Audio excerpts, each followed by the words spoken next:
मधु और रीमा बहुत ही गहरे दोस्त थे। मधु रीमा को अपनी बहन की तरह मानती, लेकिन मधु की गरीबी के कारण उनकी दोस्ती रीमा की माँ सुरीली को बिल्कुल पसंद नहीं थी। जैसे ही वो दोनों को एक साथ देखती, मधु को ताना मारना शुरू कर देती। एक दिन रीमा के घर बहुत सारे मेहमान आने वाले होते हैं। तभी वो रीमा को बुलाकर बोलती है, रीमा बेटी, मैं मार्केट जा रही हूँ मेहमानों के लिए तोहफे लेने के लिए। तब तक तू थोड़ा रसोई संभाल ले। माँ, आप मुझे कोई और काम दे दो, लेकिन रसोई संभालने को मत बोलो, मुझसे नहीं होगा प्लीज। अभी मेरा बिल्कुल भी मन नहीं है। बेटी, हमेशा हर काम तेरे मन के अनुसार तो हो नहीं पाएगा। मुझे अभी बहुत काम है, इसीलिए रसोई तो तुझे ही संभालनी पड़ेगी। इसमें कोई लापरवाही नहीं चलेगी। माँ, एक काम करती हूँ, मार्केट मैं चली जाती हूँ और आप रसोई को देख लो। कितनी चालू है तू। सारी चालबाजी मेरे साथ ही करनी जरूरी है क्या तुझे? माँ, इसमें मैंने क्या चालाकी दिखाई? मैं तो बस आपको काम की अदला बदली करने की बोल रही थी।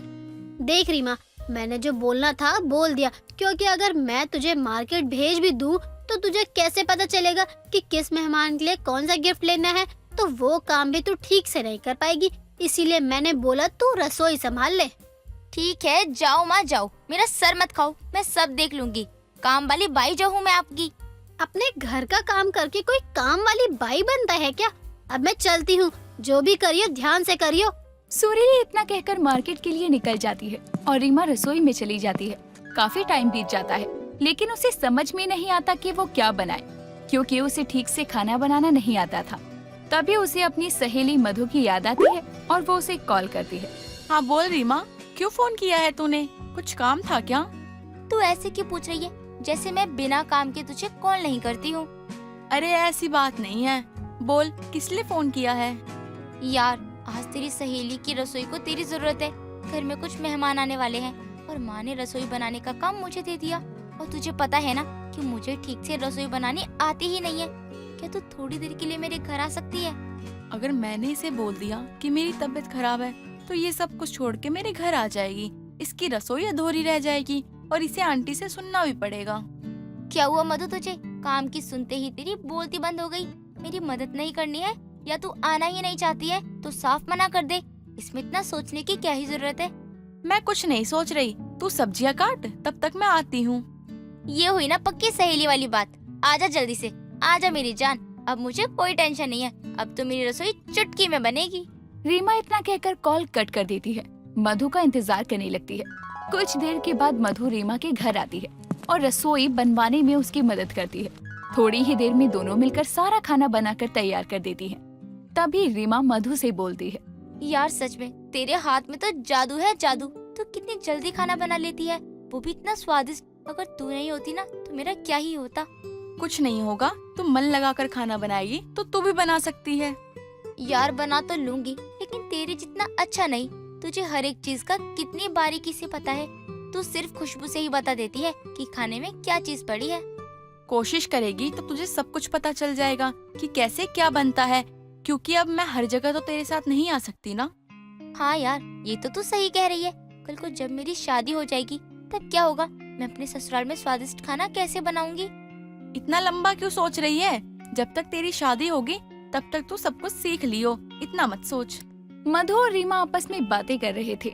तभी सुरीली बहुत सारा सामान लेकर घर आती है और जैसे ही मधु को देखती है वैसे ही सुनाना शुरू कर देती है। ये भिखारन फिर आ गई। रीमा, मैंने तुझे कितनी बार बोला है कि इस भिखारन को मेरे घर मत बुलाया कर, लेकिन तू है कि मेरी सुनती ही नहीं है। माँ, आपका सिर्फ नाम ही सुरीली है, लेकिन जुबान आपकी उतनी ही कड़वी है। मैंने भी आपको कितनी बार बोला है कि ये मेरी सहेली है, आप इसे ऐसा मत बोला करो। ये वो तेरी सहेली, इसकी हैसियत हमारे घर में काम करने वाली भी नहीं है और तू इसे अपनी सहेली बता रही है। माँ देखो, किसी से दोस्ती उसका अच्छा व्यवहार देखकर करनी चाहिए, आपकी तरह पैसे देखकर नहीं। और किसी का भी वक्त बदलने में देर नहीं लगती है। रीमा, तू इस भिखारन के लिए मुझसे इस तरह से बातें मत कर, वरना मुझसे बुरा कोई नहीं होगा। माँ, रीमा चुप हो जा, ऐसे मत बोल, माँ है वो। मैं जा रही हूँ, बाद में मिलूंगी तुझसे। मधु इतना कहकर वहाँ से चली जाती है। जब तक आगे सुरीली रीमा को कुछ बोलती, उससे पहले ही मेहमान उसके घर आ जाते हैं और दोनों चुप हो जाती हैं। कुछ देर के बाद सभी मेहमान खाना खाकर उनकी बहुत ज्यादा तारीफ करते हैं और शाम तक अपने घर चले जाते हैं। तभी सुरीली बोलती है। अभी तक मेरा मूड खराब था, लेकिन मेहमानों से खाने की तारीफ सुनकर अच्छा हो गया। सच में तेरे हाथ में जादू है। क्या लाजवाब खाना बनाया है तूने। मुझसे झूठ बोलते हैं कि तुझे अच्छा खाना बनाने नहीं आता है। मैंने आपसे झूठ नहीं बोला। इस खाने को बनाने में उस भिखारन ने मेरी मदद करी है, जिसे आपने बेइज्जती करके भगा दिया। अगर वो नहीं होती ना तो मैं इतना अच्छा खाना बना ही नहीं पाती। ये क्या कह रही है तू। ऐसा नहीं हो सकता है। मैं सच बोल रही हूँ। अगर आज वो नहीं होती ना तो सभी मेहमान आपकी बेइज्जती करके जाते, ना कि आपकी तारीफ करके। रीमा इतना कहकर वहाँ से चली जाती है। दिन बीतते हैं और समय के साथ रीमा की शादी एक सूरज नाम के लड़के से हो जाती है। रीमा अपनी रसोई के पहले ही दिन रसोई में खड़ी सोच रही होती है। भगवान जी कहाँ फंसा दिया मुझे तो कुछ भी ठीक से बनाना तक नहीं आता है। मायके में तो तुरंत अपनी सहेली को फोन करके बुला लेती थी, लेकिन यहाँ किसे बुलाऊं? कोई रास्ता दिखाओ भगवान जी। रीमा ये सब सोच रही थी कि तभी वहाँ उसकी पड़ोसन कविता की बहू आती है, जिसे देखकर वो हैरान हो जाती है, क्योंकि वो और कोई नहीं बल्कि उसकी सहेली मधु थी।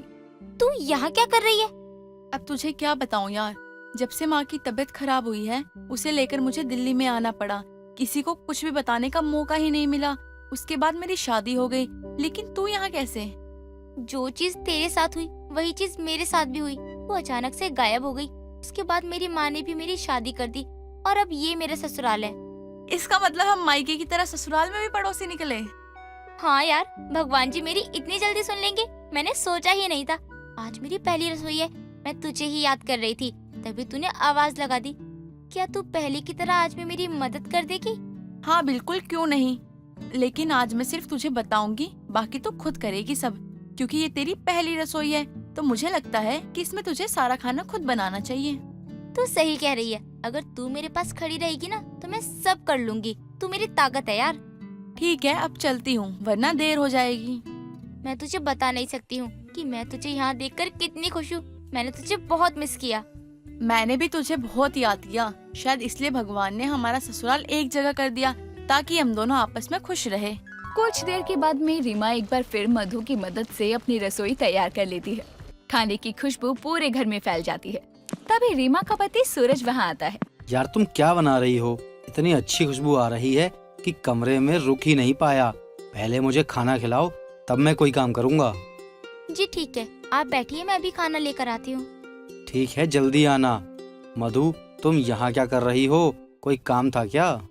हाँ भैया, आई तो काम से ही थी, लेकिन रीमा को देखकर रुक गई।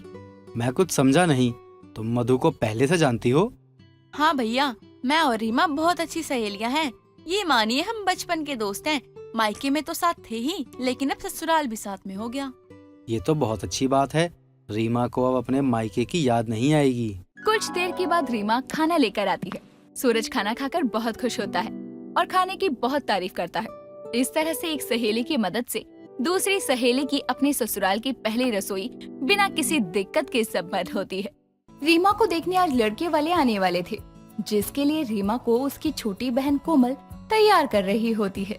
दीदी, आप आज सच में बहुत प्यारी लग रही हैं। किसी की नजर ना लगे। लगूंगी कैसे नहीं। मुझे मेरी बहन ने जो तैयार किया है। अच्छा, तेरी शादी के समय मैं भी तुझे ऐसे ही तैयार करूंगी, जब तुझे देखने लड़के वाले आएंगे। क्या दीदी, आप भी ना मेरे बारे में ना सोचो, अभी अपना सोचो बस। दोनों बहनें आपस में बातें करने में लगी थी कि तभी नीचे से उनकी माँ मधु दोनों को आवाज लगाकर नीचे आने को कहती है और कोमल अपनी बहन रीमा को लेकर नीचे आती है, जहाँ हॉल में लड़के वाले बैठे होते हैं। लड़के का नाम अंकुश था, जो कि अपनी माँ सुमन के साथ वहाँ आया हुआ था। अरे बेटा, आओ आओ, यहाँ बैठो। वैसे बहन जी, आपके दोनों बेटियां बहुत प्यारी है। जी बहन जी, मैं तो दोनों की शादी एक साथ कर देती, लेकिन कोमल अभी छोटी है और उसकी पढ़ाई भी चालू है, इसलिए अभी मैं अपनी बड़ी बेटी की शादी करूंगी। जी जी बहन, कायदे से तो बड़ी की होनी चाहिए पहले। अच्छा बेटा, आओ यहाँ बैठो।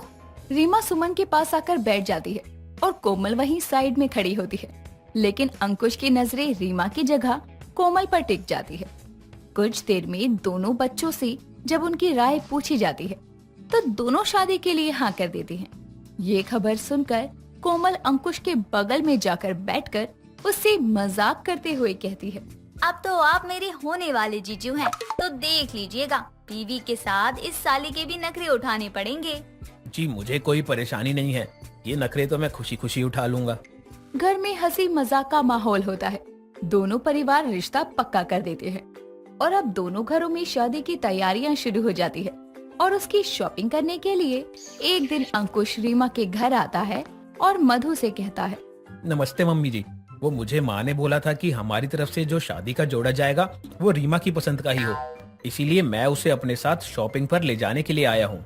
अरे बेटा नेकी और पूछ पूछ, कोई नहीं, मैं अभी रीमा को बुला देती हूँ। मधु रीमा को आवाज देती है तो उसके साथ कोमल भी आ जाती है और उसको देखकर अंकुश बोलता है, अरे कोमल, तुम क्या करोगी अकेले घर पर? चलो तुम भी साथ चलो। अरे बेटा घर में बहुत काम है, तुम रीमा को ले जाओ, कोमल मेरे साथ काम करवा लेगी। अरे माँ, अब चिंता मत करो, हम जल्द वापस आएंगे और मैं और कोमल मिलकर आपकी मदद कर देंगे। टेंशन मत लो आप। ठीक है, जाओ जल्दी आना। अंकुश रीमा और कोमल के साथ मार्केट जाता है, जहां रीमा के लिए लहंगा लेने के लिए वो भी कोमल से पूछता है। बार बार कोमल की पसंद पर ध्यान देता है, साथ ही अपनी तरफ से कोमल को एक ड्रेस भी दिलवाता है। लेकिन रीमा ये सब देखकर बिल्कुल भी जेलस नहीं होती, बल्कि घर आने पर वो कोमल से कहती है, तेरे जीजू कितने अच्छे हैं ना कोमल, सच में मैं बहुत लकी हूँ कि मुझे अंकुश जैसा जीवन साथी मिलेगा। हाँ दीदी, ये तो आपने बिल्कुल सही कहा। वैसे जीजू ने जो मुझे ड्रेस दिलवाई थी ना, वो थोड़ी लूज है। अच्छा, तो ऐसा करना, कल जाकर अपने जीजू के साथ चेंज करवा लाना। रीमा अंकुश को फोन करके कोमल की ड्रेस के बारे में बता देती है, जिसके लिए अगले दिन सुबह सुबह अंकुश कोमल को लेने पहुंच जाता है। कोमल, कहाँ हो कोमल? आ गई जीजू। वैसे अभी तो शॉप खुली भी नहीं होगी, आप जल्दी आ गए। अरे कोई नहीं, रास्ते में जाम मिल जाएगा, फिर घर पर काम भी है ना। चलो चलते हैं। लाओ ड्रेस मुझे दे दो, मैं पकड़ लेता हूँ। अंकुश कोमल को कार में बिठाकर ले जाता है और ड्रेस बदलवाने के चक्कर में दोनों पूरा दिन साथ घूमते हैं, हंसी मजाक करते हैं, एक जगह बैठकर खाना खाते हैं। और शाम को कोमल घर आती है, जहाँ मधु उससे कहती है, कोमल ये समय है आने का, सुबह की गई है तू, और ये अपने बहन के होने वाले पति के साथ इतनी देर तक घूमना शोभा देता है। माँ, मैंने थोड़ी ना कहा था उन्हें कि मुझे घुमाएं। हाँ माँ, क्या हुआ, जीजा साली है, थोड़ा घुमा फिरा दिया साली को तो क्या हो गया। आप भी ना। चलो अब चलकर खाना खाकर सोते हैं, शादी की बहुत सारी तैयारियां करनी है अभी। रीमा अपनी माँ और बहन के साथ खाना खाती है और सो जाती है। कुछ दिनों में शादी थी, इसीलिए शादी की तैयारियां जोरों शोरों पर थी। लेकिन दूसरी तरफ कोमल अब ज्यादातर अपने फोन में लगी रहती, रात रात तक ना जाने छुप छुप कर किससे बातें करती। एक रात शादी से एक हफ्ता पहले कोमल छत पर किसी से बात करने में लगी होती है। कब करोगे कुछ, समय नहीं बचा है ज्यादा। कोमल किसी से बात करने में लगी थी कि तभी वहाँ पर रीमा आ जाती है और कोमल को इतनी रात पर छत पर देखकर कहती है, कोमल यहाँ क्या कर रही है तुम, और बात किससे कर रही है? वो दीदी मेरी दोस्त है, उसको मैंने अपना एक ब्लाउज दिया था सिलने के लिए। वो कह रही है कि शादी तक नहीं दे पाएगी, इसलिए उससे ही बात कर रही थी। ला मैं बात करूं, बोलती हूँ जल्दी सिल देगी। नहीं नहीं दीदी, चलो नीचे, हो गई बात, कह रही थी कि सिल देगी वो। चलो चलकर सोते हैं। कोमल कुछ छुपा रही थी, लेकिन रीमा को उस पर जरा सा भी शक नहीं होता। सुबह सुबह शादी की तैयारियों के बीच मधु को रीमा के ससुराल से फोन आता है और वो गुस्से में कहती है, ये आप क्या कह रही हैं बहन जी, पागल हो क्या? कोई कारण होता है क्या शादी तोड़ने का? सब कुछ मर्जी से ही तय हुआ था, मेरी बेटी की जिंदगी बर्बाद हो जाएगी, ऐसा मत करिए।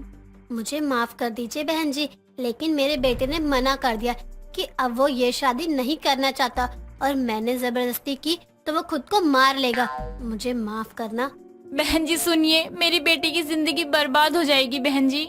मधु की बात सुनकर रीमा और कोमल वहाँ आते हैं, जिसके बाद मधु के मुंह से पूरी बात सुनकर रीमा को बहुत बड़ा सदमा लगता है और वो रोने लगती है। तभी कोमल उसे संभालते हुए कहती है, दीदी संभालो खुद को, आपके नसीब में कोई अच्छा होगा, खुद को संभालो, सब ठीक हो जाएगा। सब कुछ एक फोन कॉल करने के बाद बदल सा जाता है। शादी की सारी तैयारियां रुक जाती है। रीमा की हालत भी खराब होती है। जब से शादी टूटी थी वो ना ही कुछ खा रही थी और ना पी रही थी। उसकी ये हालत देखकर मधु कोमल से कहती है, ऐसा ही हाल रहा तो मुझे तो डर है रीमा खुद को कुछ कर न ले। नहीं माँ, ऐसा नहीं होगा, हम दीदी को संभालेंगे। कोमल के इतना बोलते ही पास में रखा उसका फोन बजता है, जिसे लेकर वो बाहर जाते हुए अपनी माँ से कहती है। माँ मैं अभी आती हूँ।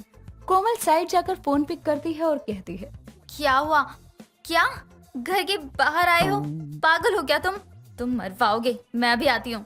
कोमल इतना बोलकर घर से बाहर जाती है तो वहीं अपने कमरे की खिड़की के पास खड़ी रीमा बाहर कोमल को एक गाड़ी के पास जाते हुए देखकर खुद से कहती है, ये कौन है जिससे कोमल मिलने जा रही है? ये गाड़ी तो देखी देखी सी लग रही है। अंकुश, दीदी की हालत खराब है, तुमने शादी तोड़ दी इसलिए उनको सदमा लगा है। तो बताओ क्या करता। माना मैंने शादी के लिए तुम्हारी बहन को पसंद किया था, लेकिन तुम्हारे साथ वक्त बिता के मुझे तुमसे प्यार हो गया। तुम बना लेती मुझे अपना जीजा। नहीं, वो तो नहीं बनाती। कोमल इससे आगे कुछ बोलती उससे पहले ही वहाँ रीमा तालियां बजाते हुए आती है। वाह वाह, क्या सीन है। बहन भी उल्टा निकल सकती है, आज पता चला। कोमल, तुझे शर्म नहीं आई अपनी ही बहन का घर उजाड़ते हुए? और अंकुश तुम, अरे कैसे इंसान हो, कहीं पर निगाहें कहीं पर निशाना। अरे तुम जैसे लोगों को रिश्तों का मतलब भी पता है? दीदी, जैसा आप समझ रही हो वैसा कुछ भी नहीं है। मुझे बस अंकुश से बात करना पसंद था। बातों बातों में प्यार कब हो गया मुझे नहीं पता चला। कोमल के इस बात पर रीमा उसे एक जोरदार थप्पड़ मारती है और कहती है, मन तो कर रहा है कि तुझे जान से मार दूं। तेरे जैसी बहन होने से अच्छा था कि मेरी कोई बहन ही ना होती। जो लड़की अपनी ही बहन के होने वाले पति पर नजर रख सकती है, वो और कितना नीचे गिर सकती है, इसका तो अंदाजा भी नहीं लगाया जा सकता। कोमल की कोई गलती नहीं है, सारी गलती मेरी है। तुम तो चुप ही रहो। सुना है तुम्हारी बहन दूसरे शहर में रहकर पढ़ाई कर रही है। कल को अगर उसके साथ ऐसा होगा ना, तब तुम्हें समझ आएगी। इससे पहले मैं तुम दोनों को कुछ और सुनाऊं, चले जाओ यहाँ से, दूर हो जाओ मेरी नजरों से। मुझे माँ से बात करनी होगी दीदी। आप गुस्से में हैं लेकिन माँ समझेंगी। कोमल की बात सुनकर रीमा के पीछे आई मधु, जो ये सब देख और सुन चुकी थी। वो कोमल के सामने आकर उसे एक थप्पड़ लगाते हुए कहती है, चली जा इस घर से। एक लड़के के लिए तूने अपने सगे रिश्ते को धोखा दिया है। तेरी जैसी बेटी की मुझे कोई जरूरत नहीं है। कुंती की उम्र 65 साल थी। कुंती का एक लौता बेटा रमेश और उसकी बहू विभा का एक कार एक्सीडेंट में देहांत हो गया था। अपनी बेटी बहू के बाद कुंती पर अपनी 5 पोतियों की जिम्मेदारियां आ चुकी थी और अब कुंती भी अपनी पोतियों को बड़े ही लाड़ प्यार से पालने लगी थी। लेकिन कुंती की इन 5 पोतियों में से कोई भी अपनी दादी की बात नहीं मानता था, तो कोई भी उसकी इज्जत भी नहीं करता था। एक रोज देर शाम रिंकी को एक लड़का अपनी बाइक पर छोड़ कर जाता है। ये देखकर रिंकी की बड़ी बहन काजल रिंकी से कहती है, कहाँ थी इतनी रात? और ये कौन था जो तुझे छोड़कर गया है? मेरा कॉलेज फ्रेंड है ये। और आपको क्या दिक्कत है? अब मैं अपने दोस्तों के साथ भी आ जा नहीं सकती क्या? बेटा, आने जाने के लिए किसने मना किया? आज का समय इतना अच्छा नहीं और काजल तुझसे बड़ी है, उससे ऐसे बात करेगी? हाँ दादी, आपकी ही कमी थी। आप भी सुना लो, और आप लोगों का हो जाए तो बता देना।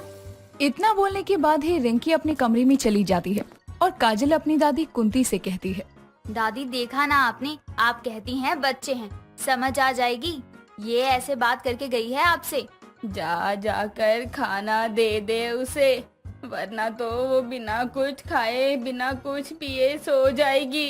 काजल और पूनम जॉब करती थी और अपनी तीनों बहनों को पढ़ा रही थी और घर का खर्चा भी चला रही थी। अब कुछ समय बाद ही पूनम घर में आती है और काजल पूनम को देखकर कहती है, कल से तुम मेरे साथ घर आएगी, मुझे कुछ नहीं सुनना है। जी नहीं दादी, मैं तो अपनी दोस्त के ही साथ जाऊंगी, आपके साथ नहीं आना मुझे, क्योंकि आपका लेक्चर ही बंद नहीं होता है। बेटा पूनम, काजल के साथ आ जाया कर, दोनों साथ ही आया करो। आपसे किसने राय मांगी है? आप चुप करके खाना खाओ ना, पहले ही आप मेरे माँ और बाप को खा चुके हो। पूनम, ये कैसे बात कर रही है तू दादी से? तमीज ही भूल गई है क्या अपने बड़ों से बात करने की? ये सुनने के बाद कुंती की आंखें भर आती है, लेकिन वो वाकई अपनी पोतियों से बहुत प्यार करती थी, इसीलिए वो उसे कुछ भी नहीं बोलती। ये सारी बातें हॉल में पढ़ रही नेहा और पूजा भी सुन रहे थे और वो अपनी दादी को उदास देखकर उन्हें गले से लगा कर कहती है, दादी, पूनम दीदी और रिंकी दीदी की बातों का बुरा क्यों मानती हो? मैं हूँ ना, मैं आपका ख्याल रखूंगी। क्यों, तुझे अपने ससुराल नहीं जाना? शादी नहीं करेगी? नहीं दादी, मैं और पूजा दीदी शादी ही नहीं करेंगे, क्योंकि हमें तो आपका ख्याल रखना है। अच्छा, तो अब तुम दोनों दादी की साइड हो लिए और मुझे शादी करवाकर इस घर से भगाना चाहते हो? हाँ दीदी, हम तो आपको भगाना चाहते हैं, क्योंकि आप मुझे बहुत सारा दूध देती हैं। तुम पांचों मेरी जान हो, तुम ही मेरा गुरूर और अभिमान हो, मेरे बच्चों। अब अगली सुबह तो काजल और पूनम अपने काम पर निकल जाते हैं। नेहा अपने स्कूल और पूजा अपनी कंप्यूटर क्लास। लेकिन घर में रह जाती है रिंकी, जो काफी समय से अपने फोन में लगी हुई थी। अब कुंती हॉल में से ही रिंकी को आवाज लगाकर बुलाती है। रिंकी बेटा, रिंकी, अरे जरा मेरे साथ पेंशन दफ्तर चल, मुझसे अकेले नहीं जाया जाएगा। आजकल के बच्चे को सुनते ही नहीं हैं। देखती हूँ कोई रिक्शा मिल जाए तो चली जाऊंगी। अब जैसे ही कुंती अपनी छड़ी के सहारे घर से बाहर निकलती है, वैसे ही वो लड़खड़ा कर गिर जाती है। तभी कुंती की पड़ोसन विमला कुंती को उठाते हुए कुंती से कहती है, इस उम्र में भी आपको अकेले बाहर निकलना है? कहाँ है आपकी पोतिया? रिंकी, काजल, नेहा, कहाँ हो तुम लोग? अरे क्या बात हो गई विमला आंटी, क्यों इतना शोर मचा रही हो? क्यों ना मचाओ शोर, यहाँ तेरी दादी गिर पड़ी और तू फोन में लगी हुई है। हे भगवान, मैंने इतनी बार कहा है इन्हें कि बिस्तर पर ही पड़े रहो, लेकिन ये है कि मेरी बात मानती ही नहीं है। कहाँ जाना है अम्मा आपको? बताओ, रिंकी लेकर चली जाएगी। ना, मुझे इतनी फुर्सत नहीं है, आप ही ले जाओ अगर इतना ही प्यार आ रहा है तो। हाँ बोलो तुम। अरे वो मेरी बुढ़िया दादी है, जब देखो किरकिर करती रहती है। अब ये सुनने के बाद विमला कुंती को देखते हुए कहती है, सच कहूँ तो आपके बेटे बहुत ही अच्छे थे अम्मा, लेकिन अच्छे लोगों को भगवान भी जल्दी बुला लेते हैं। काजल तो घर पर ही नहीं है, चलो मैं ही आपको ले चलती हूँ दवाई लेने अम्मा। नहीं बेटा, दवाई नहीं, पेंशन आई है, वही लेने जाना है। कोई रिक्शा रुकवा दे, मैं चली जाऊंगी। अब विमला भी रिक्शा रुकवा कर कुंती को बैठा देती है। अब देर शाम 6 बजे काजल घर आती है। तभी पूजा और नेहा को वो पढ़ते हुए देखती है और रिंकी को फोन पर बातें करते हुए। तभी काजल रिंकी से कहती है, रिंकी, दादी कहाँ है? नजर नहीं आ रही। पूजा, कब आई तू? दादी कहाँ है? दीदी, हमने तो दादी को घर आने के बाद से देखा ही नहीं है। हाँ दीदी, मैंने भी नहीं देखा, इससे ही पूछो। कब से फोन में लगी है, कुछ भी पूछो तो बोल ही नहीं रही। घर का एक सदस्य मिसिंग है और तू है जो फोन पर लगी हुई है। तुझे तो मैं बाद में देखती हूँ। दीदी मेरा फोन दे दो, वरना अच्छा नहीं होगा। क्या करेगी वरना? चुप करके बैठ जा, समझी ना? कुछ समय बाद ही पूनम का आना होता है और वो आते ही अपनी बहन काजल से कहती है, दीदी, क्या हुआ, आप इतनी परेशान क्यों हैं? सब ठीक तो है ना? आज तो मैं समय पर भी आई हूँ। दादी घर पर नहीं है और ये कुछ और ही बता रही है। आपने अच्छा नहीं किया मुझे मारकर। दादी को विमला आंटी ने दरवाजे पर से उठाया था, वो गिर गई थी, उनसे जाकर पूछ लो। विमला आंटी? पूनम चल, 7 बज रहे हैं, जल्दी से पूछते हैं कहाँ है दादी। अब काजल और पूनम विमला आंटी के घर आते हैं और विमला भी दोनों को घबराए हुए देखकर कहती है, क्या हुआ पूनम, काजल, तुम ठीक तो हो ना दोनों? आपने आज दादी को कहीं जाते हुए देखा था क्या? वो अब तक घर नहीं आई हैं। अरे वो तो दरवाजे पर गिर गई थी, तभी मैंने उन्हें देखा और उन्हें उठाया। जिसके बाद तेरी बहन रिंकी आई, लेकिन वो फोन पर थी, तो मुझे बोला पेंशन लेने जाना है, चलेगी तो चल। तो वो पेंशन दफ्तर गई हैं, लेकिन वो तो बंद हो चुका होगा अब तक तो। पूनम, काजल, चल दादी को ढूंढते हैं, मैं भी चलती हूँ तुम दोनों के साथ। अब विमला, काजल और पूनम कुंती को ढूंढने लग जाती है, लेकिन कुंती का कहीं भी पता नहीं चलता। अब काजल एक रेड लाइट के पास एक ट्रैफिक पुलिस वाले से कुंती की फोटो दिखाकर पूछताछ करती है। तो वो पुलिस वाला काजल से कहता है, अरे बेटा, इस बेचारी का ही तो 2 बजे एक्सीडेंट हो गया था। एक ट्रक वाले ने टक्कर मार दी, मुझे नहीं लगता कि वो बची भी होगी। कैसी बातें कर रहे हैं आप, शुभ शुभ बोलिए। अब घबराई हुई काजल और पूनम के साथ विमला हॉस्पिटल जाते हैं तो पता चलता है कि आज एक एक्सीडेंट से मौत तो हुई है, लेकिन अभी उसकी पहचान नहीं हो पाई है। और जब विमला को पहचान के लिए बुलाया जाता है तो विमला काजल और पूनम को गले लगाकर रोने लगती है और काजल से कहती है, भगवान को ना जाने क्या मंजूर है, पहले तेरे माँ बाप को तुम लोग उसे दूर कर दिया, अब अम्मा नहीं रही। ये झूठ है, वो दादी नहीं होंगी। आपने ठीक से नहीं देखा है। विमला आंटी, आप देख कर आओ। अब कुंती की बॉडी को घर लाया जाता है और जब रिंकी को पता चलता है कि उसकी गलती की वजह से उसकी दादी की डेथ हो गई है, तो वो खुद को माफ नहीं कर पाती और खूब रोती है और खुद से कहती है, मेरी गलती की वजह से मैंने दादी को खो दिया, मुझे भगवान कभी माफ नहीं करेगा। और इस तरह से 5 पोतियों की दादी भी उन्हें छोड़कर हमेशा हमेशा के लिए चली जाती है।